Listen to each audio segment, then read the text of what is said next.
Hello students of class 6, welcome to the online tutorial classes for Vidya Bhavan High Secondary School, and I teach you physical science, and this chapter is on rocks and minerals, and it is a new chapter, and this video is the first.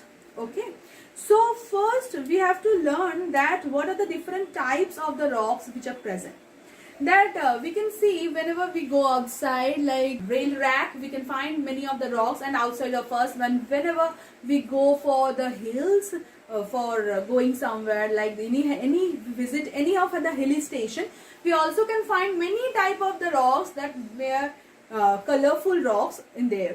So these all are the rocks we can get.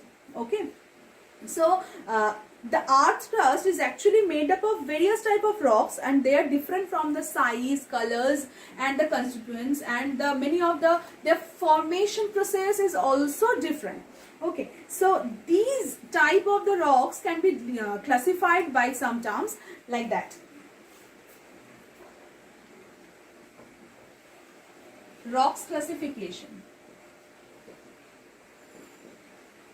What are they? Like these can be classified in major of three types. The first one is igneous. The second one is sedimentary. And the third one is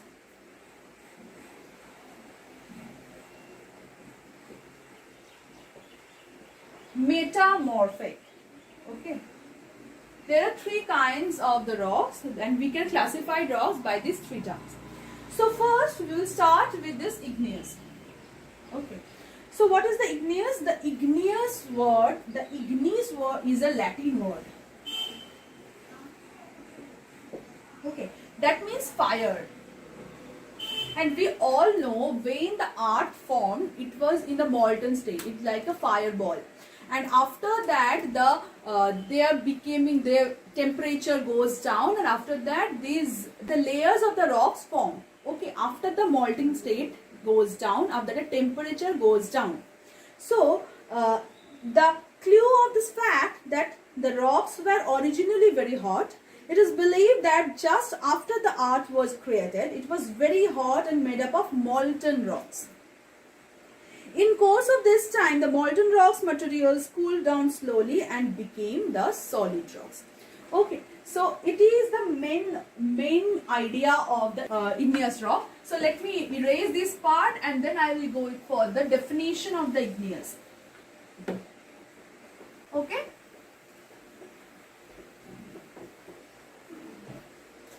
So the first term, that what is the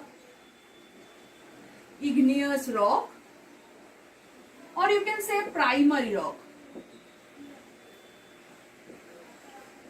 Okay, so what is it?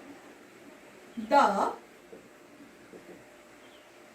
first hard rock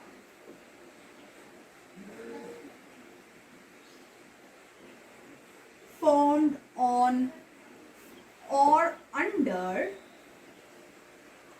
the earth's crust is called earth crust. After cooling down, the molten rocks is called the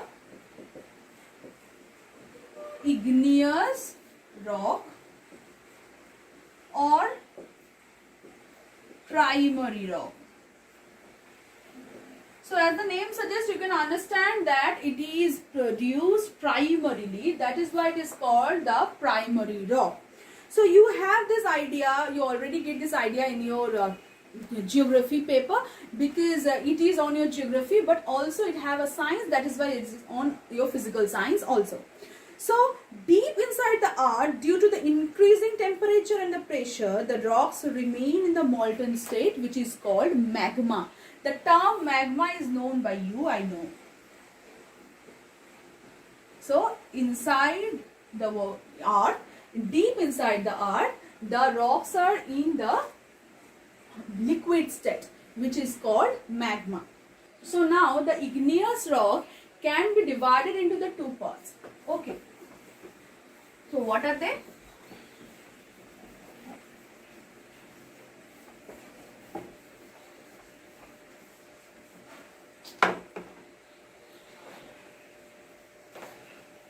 The first one is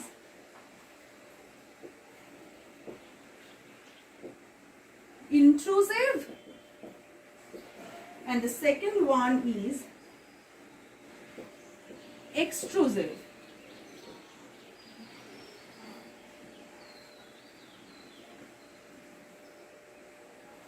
The first one is intrusive rocks and second one is extrusive, then both are the primary rocks. So now what is the intrusive rock? The intrusive rock is that the magma rises to the surface through cracks of the crust. While coming out, it undergoes changes in temperature as well as the changes in pressure also. So when it gets cooled and solidify and crystallized beneath the surface of the earth crust, it is known as the intrusive rock. Okay. So next, these type of the intrusive rock example you can give that granite, gabbro, etc. Okay. And now the second term is the extrusive rock. So what is it?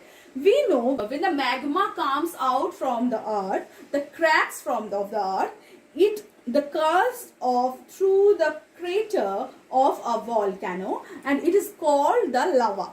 Okay, so this lava, when the lava cooled down in the surface area quickly from other igneous rock, it's called the extrusive rock. Extrusive igneous rock.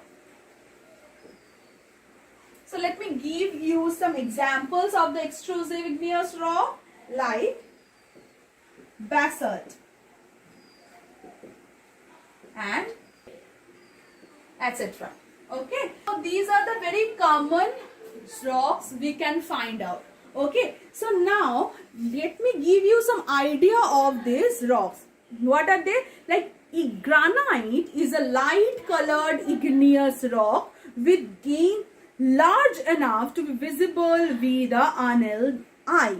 Granite is widely used in constructive activities because for its strength, because it is very hard, that is why. Next is basalt. What is basalt? Basalt is a fine grained, dark colored, usually black or brown rock of volcanic origin. They are the stones commonly seen near the railways. The railway track, we can see this basalt stone. Next, the pumice. Pumice stone is actually a volcanic rock and which may or may not contain crystals. It can be made up of crystals or cannot be too. And it is dark colored and denser. Like it is very dense. For the constructive work, we use this granite. Okay, so pumice is formed when there is a rapid cooling and deep pressurization. Holes are usually seen on the pumice stone. These holes are formed when the dissolved gas of the hot magma escapes in the air and from the top of the hot magma quickly cools and solidifies. So this is the technique by which the pumice can be formed. The pumice stones are commonly used in abrasive materials and the consumer products and aggregate the constituent mix. Okay, so these are the ideas about the igneous rock, and in the next video we will discuss about the sediment rock. Till then, thank you.